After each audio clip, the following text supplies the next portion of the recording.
మన మర్రి gold and diamonds లో no GST is back. కేవలం 1% to 11% వరకు మాత్రమే గల బిఏ ఆపై నో జిఎస్టీ. ఈ ఆఫర్ జూన్ 6 నుండి 14 వరకు మాత్రమే.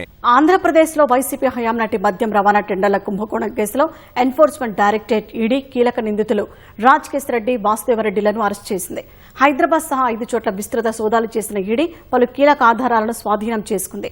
మాజీ మంత్రి, వైసీపీ నేత కారుమూరి నాగేశ్వరరావు ఇంట్లో ఖరీదైన 2 రోలెక్స్ వాచ్లు, 1 car, mobile, joint venture agreement కాపీని సీజ్ చేసింది. వల్లు సందీప్ నివాసంలో 9 లక్షల నగదు జప్తు చేసినట్లు ఈడీ ప్రకటించింది. ఈ కేసులో నిందితులు ప్రభుత్వ ఖజానాకు సుమారు 195.33 కోట్ల మేర నష్టం కలిగించినట్లు ఈడీ గుర్తించింది.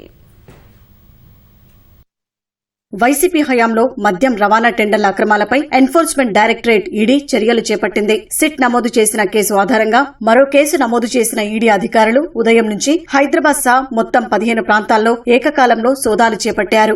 నానక్ రామ్గూడలోని రాజ్కేశ్ రెడ్డి నివాసంలో సోదాలు చేశారు. బెవరేజెస్ కార్పొరేషన్ మాజీ ఎండీ వాసుదేవరెడ్డి, ఆయన బంధువుల ఇళ్లు, ఆఫీసుల్లో తనిఖీలు చేశారు. ఇదే కేసులో మాజీ మంత్రి, వైసీపీ నేత కారుమూరి నాగేశ్వరరావుకు చెందిన ఇళ్లు, కార్యాలయాల్లోనూ ఈడీ సోదాలు చేసింది. తనిఖీల అనంతరం రాజ్కేశ్ రెడ్డి, ఏపీఎస్బీసీఎల్ మాజీ ఎండీ డి వాసుదేవరెడ్డిలను ఈడీ అరెస్టు చేసింది. అనంతరం వారిద్దరిని కోర్టులో హాజరుపరిచింది. సోదాల్లో శ్రీ సుదర్శన్ ఫర్మకు 73 కోట్లు అందినట్లు ఈడీ అధికారులు గుర్తించారు. మాజీ మంత్రి కారుమూరి నాగేశ్వరరావు, ఆయన కుమారుడికి 15 కోట్ల నగదు బ్యాంకింగ్ మార్గాల ద్వారా చేరినట్లు గుర్తించారు. లిక్కర్ రవాణా టెండర్లో సిగ్మా సప్లై చైన్ సొల్యూషన్స్ ను ఫ్రంట్ కంపెనీగా ఉపయోగించినట్లు ఈడీ గుర్తించినట్లు సమాచారం. ఈ కేసుకు సంబంధించి టీఈకేకేఆర్ సంస్థలో 2 కీలక వ్యక్తులు పరారీలో ఉన్నట్లు తేల్చారు. 2020లో Andhra Pradesh state beverages corporation limited, APSBCL ఇచ్చిన కేంద్రీకృత లిక్కర్ రవాణా టెండర్పై ఈడీ అధికారులు విచారణ జరిపారు. టెండర్ను సిగ్మా కంపెనీకి రహస్య రెవెన్యూ షేరింగ్ ఒప్పందంతో అప్పగించారని గుర్తించారు. రవాణా ఆదాయంలో 96% సిండికేట్ కు, కేవలం 4% సిగ్మాకు వెళ్లినట్లు ఈడీ గుర్తించింది.